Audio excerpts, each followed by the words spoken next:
নমস্কার, আমার নতুন একটি ব্লগে আপনাদের সবাইকে স্বাগত। আজকে যাব চৈত্র মেলার ওইদিকে। তো যাওয়ার আগে ভাবছি একটা সারপ্রাইজ দেবো। শর্মিষ্ঠার বাবার বাড়ি যাব, ও ওইখান থেকে যাবে বলেছে। তো এই জন্য আমি চলে গেলাম ওদের বাড়িতে। কেন কি ওর বাবা আমার ভিডিও সবচেয়ে বেশি দেখে, আর সবচেয়ে যে বয়স্ক মানুষটা আমাকে ইন্সপায়ার করে যাচ্ছে কমেন্ট লিখে লিখে। এই জন্য আমি ওনার কাছে কৃতজ্ঞ। এই জন্যই ভাবছি একটু দেখা করে যাই ওনার কাছে। দেখা হয়ে ওঠার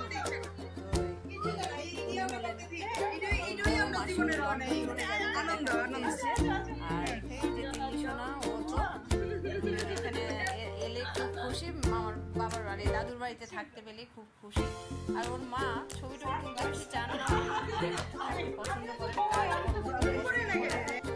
ভগবান যেমন দিচ্ছি একদম একদম মা যেটা করে কি বেশি সুন্দর, মানে মানুষের চেহারা কিতা মানে তুমি কিতা কইতেছ? হয়তো না কি আছে কাকু আমার সবচেয়ে বেশি দেখে, এই জন্য আমি একদম খুব খুশি হয়ে এসেছি আর কি। মানে আজকে সারপ্রাইজ দিতে এসেছি যে না, সবসময় যে আমাকে এত ইন্সপায়ার করে ভালো ভালো কমেন্ট লেখে, এর জন্য আমি খুব খুশি। তুমি কিছু বলো? আমি কৃতজ্ঞ ওনার কাছে। কিন্তু নেট বিক্রি করে ইচ্ছা থাকা সত্ত্বেও কোনো ইয়ে করতে পারি না। তবু যেটুকু দেখে মানে আমি কি বলবো, বলার ভাষা নেই। এত সুন্দর করে আমাকে কমেন্ট লেখে আর কি। অন্যরা লেখে ঠিক আছে, কিন্তু উনি যে এই বয়সে এসে মানে আমাকে ইন্সপায়ার করে যাচ্ছে, এই জন্য শুধু আমি আজকে দৌড়ে এসেছি। আমি শর্মিষ্ঠাকে বলিও নি যে আসবো, শর্মিষ্ঠা আসবে শুনেছি আমি, এই ফাঁকে আমি দৌড়ে চলে এসেছি। না, এই সুযোগ আমি ওনার সঙ্গে একটু দেখা করে যাই, এই জন্যই আসলাম আজকে।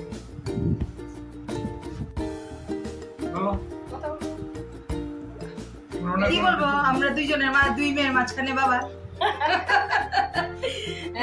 কিছু বলো আমার বাবাকে। তো আমি অনেক, তুমি তোমার সম্পর্কে কিছু বলো। তোমার চাকরি কয় বছর হয়েছে একটু বলো। হ্যাঁ, আমার চাকরি ৩ বছর চাকরি হয়েছে। তখন দুপুরের অবস্থা ছিল অন্যরকম।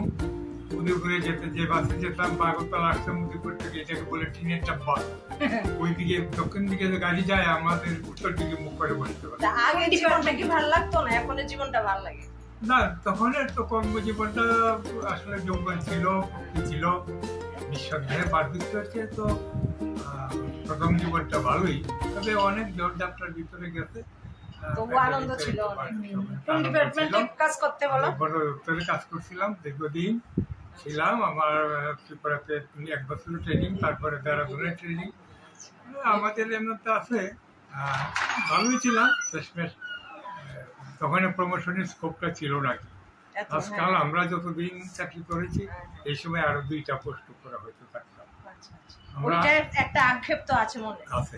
আমরা 80 জন ছিলাম ট্রেনিং, এর মধ্যে আউট অফ 80 10 জন foreigner, Laos, Mauritius, Afghanistan, Nepal, Bhutan. অনেক স্মৃতি পুরনো না? অনেক স্মৃতি আছে। তাদের সঙ্গে এখনো মাঝে মধ্যে হয় কারো। আর এর মধ্যে আমরা একটা কমন গ্রুপ আছে, 56 জনের রেগুলার, প্রায় রেগুলার যোগাযোগ আছে। এসে পড়লাম আমাদের গন্তব্যে, হকার্স কর্নার। ওইখানেই যাব, ঠাকুরের কাপড় চোপড় কিছু কিনবো। এগুলি কিনতেই হয়, প্রত্যেক বছরই কিনি। আর এই যে নানা লোকের ভিড়ে বাজারটা কীরকম লাগে, সবসময় তো এত ভিড় হয় না, খালি খালি থাকে। ওইটা দেখার জন্য মানে ছোটোবেলা থেকে দেখে আসছি, এটা বেশ ভালোই লাগে, মজার লাগে, এই জন্য আর কি। আর আমার ভিডিওগুলো যদি আপনাদের ভালো লাগে, এই যে চেষ্টা করছি এগুলো দেখানোর, বাড়ি বসে বসে দেখে যাবেন কি মজার জিনিস। তো এই জন্য ভালো লাগলে নিশ্চয়ই আমাকে একটু সাবস্ক্রাইব করে দেবেন, লাইক করে দেবেন, শেয়ার করে দেবেন। আর এই যে চলে এসেছি শর্মিষ্ঠা আর আমি, ঘুরছি ফিরছি, এদিক ওদিক দেখছি, আর খুব হাঁক ডাক করছে, এটা নিন ওইটা নিন, বেশ ভালোই লাগছে। আর এত জমজমাট, বেশ উৎসব মেজাজ।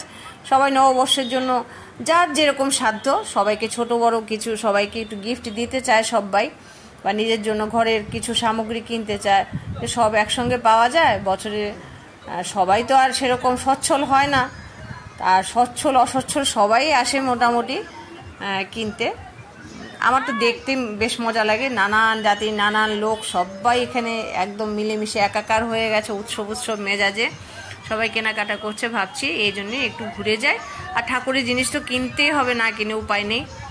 এই জন্য এত গরম, দিনের বেলা তো আসা সম্ভবই নয়, এই জন্য শর্মিষ্ঠাকে বলতে ও রাজি হয়ে গেল, বলছে চলো একা একা যাবো, ঠিক আছে চলো। সন্ধেবেলা ও কিনবে ঠাকুরের জিনিস, এই জন্য। আর ওর আর আমার বাড়ির সাইডটা একসাথে হওয়ায় যাওয়াটা হয়ে ওঠে আর কি, প্রায় আমরা একসঙ্গে কোথাও চলে যাই আর কি দোকান বাজার করতে। এই যে চারিদিকে কত জিনিসপত্র নিয়ে সাজিয়ে গুছিয়ে বসেছে, কত লোকের ভিড়, বেশ ভালোই লাগছে দেখতে। এই যে কত সুন্দর লাগছে না, সবাই একদম দেখুন না, বাজার ব্যাগ ভর্তি করে করে জিনিস কিনে নিয়ে যাচ্ছে। আর এই যে গোপাল সোনার জিনিস, মানে ঠাকুরের জিনিস যে দোকানগুলিতে থাকে, একদম দোকানগুলো না ঝলমল করে। তো ভাবছি এরকম ভেলভেট টেলভেট কিনবো না, এত গরম পড়েছে, কটনের যদি কিছু পাই তবেই কিনবো। আর মুকুট তো কিনতেই হবে, প্রত্যেক বছরই একটা নতুন মুকুট দিই আমি ঠাকুরের জন্য। আর এত ছোট আমার গোপাল, ওর মাপের মুকুট খুঁজে এখানে আবার একটু ঠাকুরের মূর্তি রেখেছে, বেশ ভালোই লাগছে। তো এত ছোট মানে মুকুট খুঁজতে অনেকটা সময় চলে যায়। আর এরা মনে হয় মানে ইসকন মিশনের কোনো কিছু, ওর প্রভুজি বলছিল সবাইকে, এই জন্য ভাবলাম যে নিশ্চয়ই ওদেরই হবে কেউ।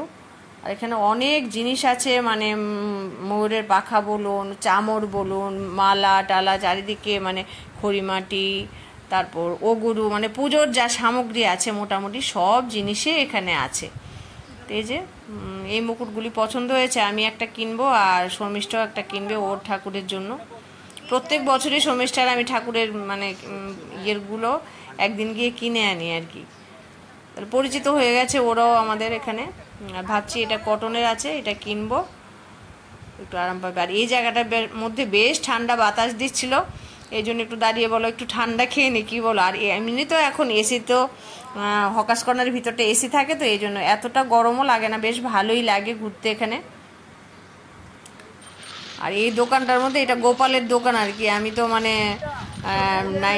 90 দশক থেকে এখানে আসছি, যখন কলেজে পড়তাম তখনই। দেখুন না, আর নেল পলিশগুলিকে কি সুন্দর করে ও বিক্রি করছিল মানে চৈত্রের বাজারে। আর ওর দোকানটা একটু ঘুরিয়ে দেখাচ্ছি। আর ও তো সব সময় হাসি খুশি থাকে, আপনারা চিনবেনই ওকে, হকার্সে ঢুকতেই ওর দোকান, মানে সাজগোজের দোকানগুলো যেই রোতে থাকে, একদম সেকেন্ড দোকানটাই গোপালের। সবসময় হাসি খুশি থাকে, আজকে থেকে নয়, ওকে দেখলে মনটা ভালো হয়ে যায়, জিনিস কিনতে ইচ্ছে করে। এই যে বনু একটু তাকাও না গো, হ্যাঁ বাহ কি সুন্দর মিষ্টি করে একটু হাসলো, ওরাও গোপালের সঙ্গে থাকতে থাকতে একদম হাসি শিখে গেছে আর কি। এই যে বনু তাকাও, হ্যাঁ বাহ বাহ দারুণ। তারপর আমরা একটু ঘুরতে ঘুরতে লস্যির দোকানে আসলাম, শর্মিষ্ঠা আমাকে লস্যি খাওয়ালো। ভাবছি একটু লেবু কিনবো, তো শর্মিষ্ঠা বলছে কামানচমনিতে লেবু পাওয়া যায়, এখান থেকে কিনে নাও, এখানে একটু সস্তায় পাওয়া যায়। তো ভাবলাম এখান থেকে কিনেই নিয়ে, সুন্দর করে সাজিয়ে রেখেছে, ভাবলাম একটু ছবিও তুলে নিই। খুব সুন্দর করে অনেক প্রচুর লেবু এসছে এখানে। আর এইগুলি যে কেন বানায় সাজিয়ে রাখে, অনেকে দেখি বাড়ির সামনে ঝুলিয়ে রাখে, তারপর দোকানের সামনে ঝুলিয়ে রাখে, জানি না আমি কারণ কি, কিন্তু এই যে সাজায় যে জিনিসটা ওইটা আমার পছন্দ, বেশ লঙ্কা দিয়ে লেবু দিয়ে আর প্রচুর জিনিস চারিদিকে বসরা নিয়ে সাজিয়ে বসেছে, বেশ ভালোই লাগছে চারিধার। এখন আমাদেরও বাড়ি ফেরার পালা, এই যে সবাই বাড়ি ফিরে যাচ্ছে, আমরাও বাড়িতে ফিরে যাব। তো সবাই ভালো থাকবেন, সুস্থ থাকবেন, সবাইকে ভালো রাখবেন, পারলে বাজারটা একবার ঘুরে যান। দেখা হচ্ছে আমার নতুন একটি ভ্লগে, ততক্ষণের জন্য টাটা।